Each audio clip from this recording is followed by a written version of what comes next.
बस्दा गरेर एकदम बोर भयो अनि आन्टी घर गइदिएको अनि ठ्याक्क जाने बित्तिकै बुनिहरूले ठ्याक्क रामेन ससो ल्याएर आएको रहेछ अनि पकाउन स्टार्ट गरिहाल्यौँ क्या। पानी बसाल्ने चाहिँ मैले बुनिहरूलाई हराएँ अनि अरू पकाउने कुराहरू चाहिँ सबै म आफै गर्छु भनेर उनीहरू त खुसी भइहाले होइन।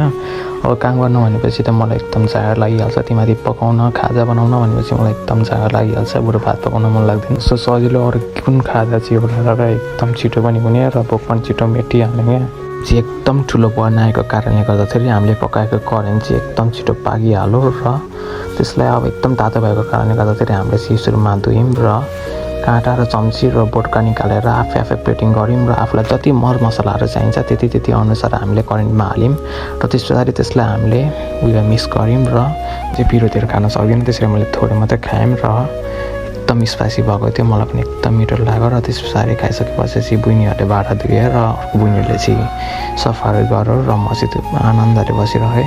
र यो भ्लग चाहिँ आज यति नै। यदि तपाईँहरू मेरो च्यानलमा न्यू हुन्छ भने चाहिँ प्लिज लाइक सब्सक्राइब र सेयर गरिदिनु होला है। Take care, bye by.